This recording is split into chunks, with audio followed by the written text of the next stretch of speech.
All right, guys, time to jump into covering. You've seen the wing video. The wings are pretty much ready to go. I've got some final detail work to do right before they get covered. But I'm going to start with the tail surfaces. You know, they're smaller. If I screw up, there's less material to waste if I have to start over. But what I've started by doing is reading the polyfiber manual, and then I got my materials together. So let me show you what I've got here.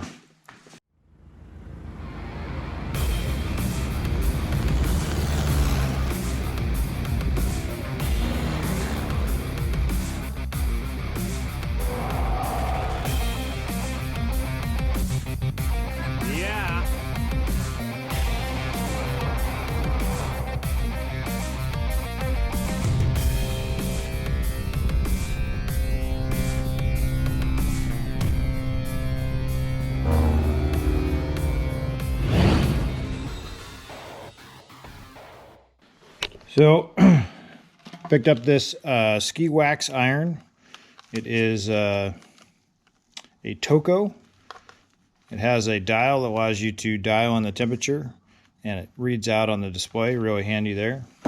Got my model iron. Got that going on. Poly spray, poly brush, polytone, enamel for the cowling. Got your reducers, varnishes, polytack. Over here I've got some two-part epoxy that'll be for the cowling so I can put the paint on it. Got all my tapes. I got some inspection covers, Teflon tape, needles, buckets, paintbrushes, sandpaper, and emery pads, scissors, some acetone, a good X-Acto knife set, gloves. Down here I've got a bunch of paper for taping stuff off, masking tape, and of course the covering. It's over there leaning up against the jig. Alright, so starting on the rudder. Say the learning curve is a little steep here, trying to figure it out.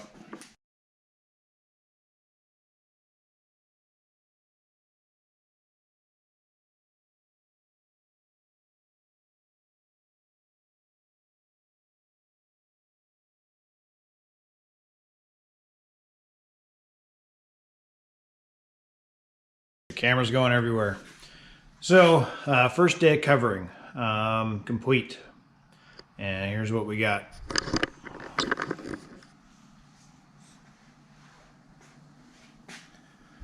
So this is the rudder. So, I learned a lot today. I need to tape this one off still. So what that means is I'm going to lay down some poly brush and then run the pinking sheared cut strips, which I'll show you. These are your tapes here. They're different widths. So this one's a 3-inch. I'm going to go with the, I believe it's a 2-inch on those. But I'll have to look and see. I don't think there's anything smaller than 2-inch. But anyway, you run those tapes anywhere there is contact with the fabric to part of the aircraft. So these are the ribs. So I'm going to cover over the ribs with the tapes, and then all the way around the outside as well, which ought to be fun because those are curved as well. So I'm excited though. I'm in the covering process. It is October. I'm only like 4 months behind schedule on that. I wanted to be done covering by end of June. So a lot of stuff happened this summer, fun stuff that kind of prevented me to getting to this stage, and then the heat. So I was very excited when we started cooling off, and then today we hit 90 again. It's like every time I want to work on the plane, it gets hot.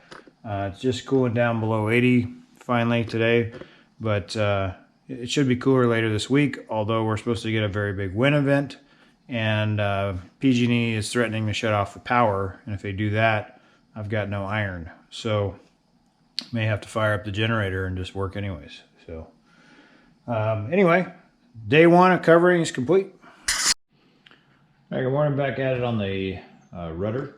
So I'm just setting up where the reinforcing strips or the finishing tapes go, and I'm marking this line with pencil so I can come back in and put a layer of poly brush down underneath that seam, let it dry for 15 minutes before I lay that tape down. I'll get it all the way around, and then I'll put in the seams finishing tapes on all of the ribs as well. My thought is that I should do those first because they're going to tuck underneath the tapes that go around the outside.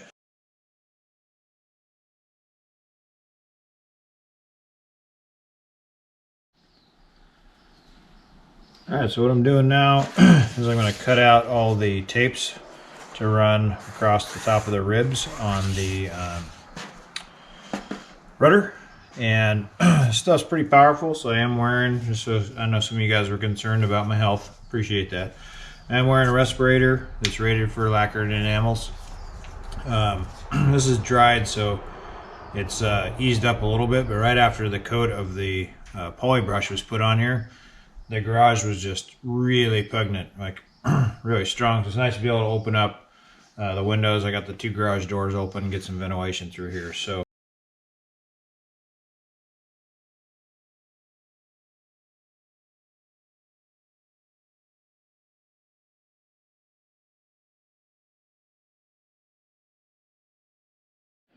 I'll explain a little bit what I'm doing here. So I've put the tapes down.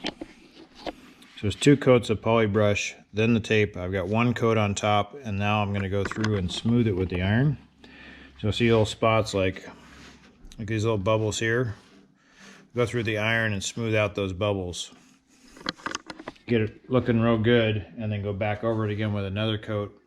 And then I'm also, while I'm doing that, I'm taking the edge of the iron at about 200 degrees and just working these pinking corners, or pinked corners, into the poly brush to get them to sit down real good, because that's what will lift over the long term, is those pinking corners there.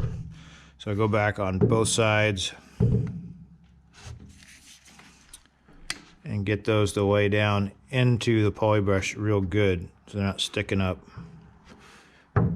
These are all looking pretty good. There's one down here, if you can see, right here. See how that one's lifted up? So we'll hit that with the iron.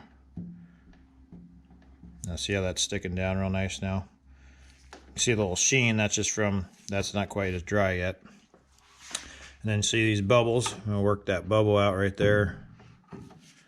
Oop, so you got a little drip of glue. Just gonna work it towards the edge.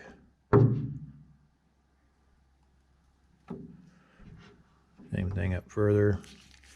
And then I'm getting glue. I could probably let that one dry a little bit more so I don't get so much glue coming out. Because then I'll just have to clean that up with MEK. Same thing here. Looks like I've got too much glue under those. And that's why they're lifting. I thought it was because it was air bubbles, but. Then you get some on your iron, so if you go onto this flat stuff now, or onto the stuff that's not coated as well, that's going to leave a little bit of a glue mess on there.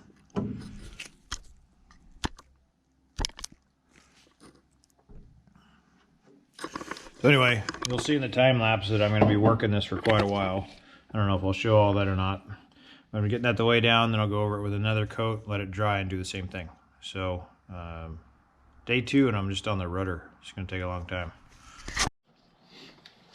Okay, before I get started here, just wanted to point out what I'm doing again. I got the time lapse going, but on the elevator, instead of wrapping it all the way around using 1 piece, the other option is to do 2 pieces. So I'm going to try that on this one just because it looks like it'd be easier with some of the obstacles in the way. And so I'll try to get this done today, but it looks like I'll probably run out of time, at least get one side done. So I laid out a template and put about 1 inch all the way around, and then enough on the front to go and wrap around the front tube. And then the next piece will overlap this one by at least 1 inch, and then the tapes will go around that seam. So it's all been cleaned, sanded, everything's been kind of cleaned up so that that fabric should glue down real nice to it and smooth. This is the first piece of fabric from the kit. The other piece for the rudder I actually had left over from my previous project. So cut into the new fabric, and hopefully, there's enough to run the full length of the wings. I'm a little nervous about cutting into that without doing the long pieces first, but I'm going to get the tail done. So that's where we are right now, and I'll run the time lapse so you can see how it goes.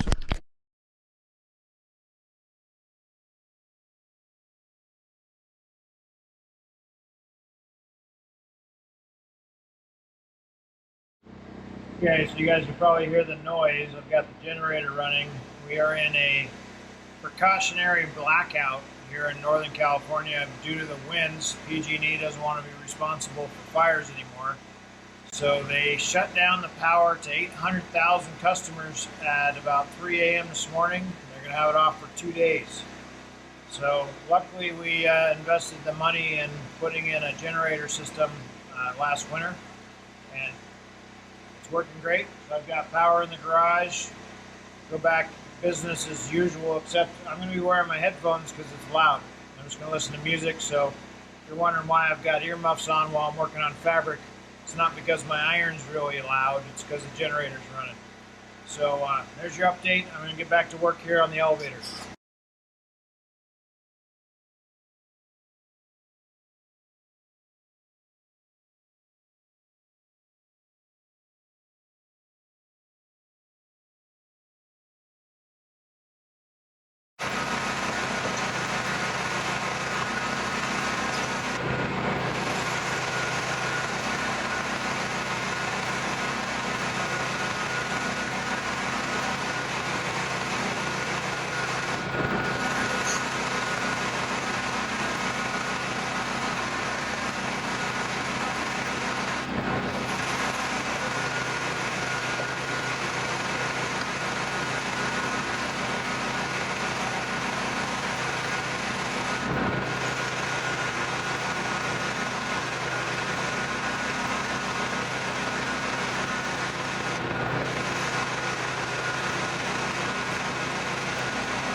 So I'll be working on the elevator today, and I finished putting the tapes down on the bottom side of it. And I want to show you guys how to do this a little bit in this video, but I also want to show you when I make mistakes. And so I did make a mistake on the tapes on these. I don't know why they came out a little bit different than the rudder, other than I did a full coat of poly brush first on the rudder, then did the tapes. I was watching a YouTube video because they can be very helpful for instructional purposes, and saw a covering video where after doing the shrink, the person went ahead and just put down some poly brush. They marked off the width that they would need, put the poly brush down, then they put the tapes over, and then they put the poly brush on top of the tapes. So I tried that method on this one, and you can see that it doesn't look like it's soaked through. You got all these little white splotches in these tapes here. And basically what happened there is there's not enough poly brush underneath. So hopefully I can fix that by going a couple more coats on top. But after talking to a friend who knows a lot about doing these coverings, he said go ahead and put a full poly brush cover on the whole thing before you do your tapes. Then a second one. And you can even do a third one just where the tapes go. And then you want to do 2 more layers of poly brush with the brush on top of the tapes. So I'm going to do another coat of poly brush on top of the tape. And I probably won't reduce it all. I'll go just full thick poly brush. That's what I did on the rudder. And the rudder came out much better by doing that. I'll show you. You can see a difference in the pink tone between the fabric and then the taped portion. So here you go with the rudder. You don't have that white streak there. It's a lot thicker poly brush over the tapes. And there is maybe a little too much in some places, so I'll kind of get it in between this and what I did on the bottom side of the elevator. So today we'll finish up the elevator, and then I will probably be jumping on to the horizontal stabilizer, which is up there. That will be the next one, and I tell you, I would probably not start with the tail next time, because the tail is probably, other than maybe the fuselage, is probably the most difficult portion to cover because of these rounded corners. Like doing these rounded edges here, it's very time consuming to get it without the wrinkles in there, and it's probably not the very best thing to start with. You know, the wing's much more square or rectangular, and it may be a better place to start. Again, so I want to show you the mistakes I'm making along with the technique I'm using. So I've been told you load up this fabric with as much poly brush as it can handle. Sometimes you'll put in too much. So you can see the drips running through the fabric here. That's on the inside, so there's nothing I can do about that at this point. It's going to run in and it's going to work its way down to the bottom. Now, I could flip this up when it gets dry and see if it actually dripped through to the fabric on the bottom side, which is actually, yeah, the bottom side. But that means I'm really have this fabric full of poly brush. Now, aesthetically, that won't show when you get your final paint on there. And all it really shows is that it is holding as much poly brush as it can. So it's not necessarily a bad thing, but if I'm a little more careful, that's a lot of dripping. I went way overboard on how much I use on that one. So you can see, like in this bay, not a problem. Just a little bit in this bay, a lot more in this bay, a lot in this one, and then I kind of fixed it as I went back out again. So this is where I put the most on, and I really just globbed it on and then spread it. Goes through the fabric and it pools, and then it runs on the bottom side. So just be aware when you're putting on the poly brush how thick you're doing it. You could get those runs. A lot of people say if you get the runs, it's on the inside. It doesn't matter. It won't show. And it just means that you're putting enough poly brush on. We'll see. Hopefully it doesn't shine through in the final coat.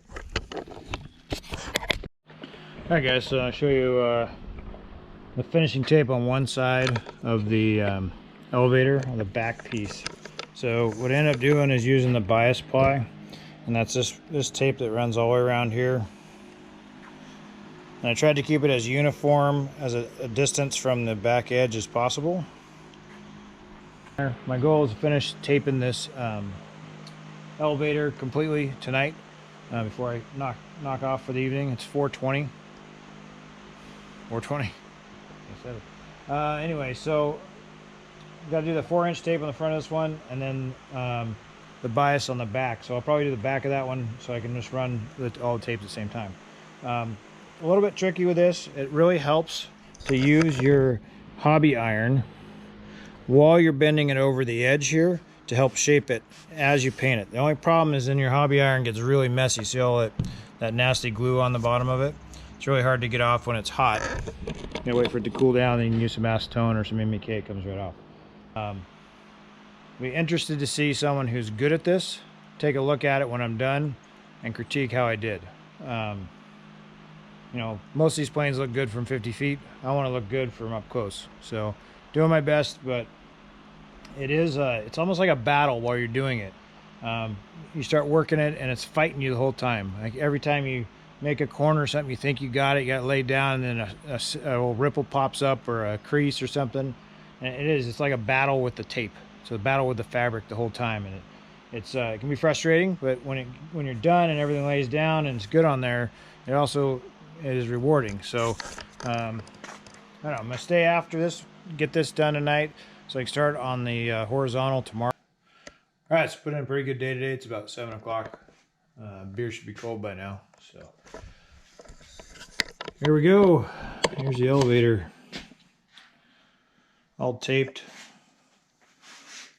It's gonna drop here. Hold on a second. All right. So the front edge tape is the 4-inch tape. Trying to get these lines straight is just a nightmare. It's a little wave to them, but overall, you know, it's not too bad. There's a little bit of finish ironing to do tomorrow. Clean up here and call it a night. We'll get back at it tomorrow. This is going to be a 7 days going after it. So I'm going to go fly in the morning, and then we have some family stuff to do tomorrow. So I hope to get started on the horizontal. Won't get that finished tomorrow, but I hope to at least get the fabric on, well, one side of it at least. So stay tuned.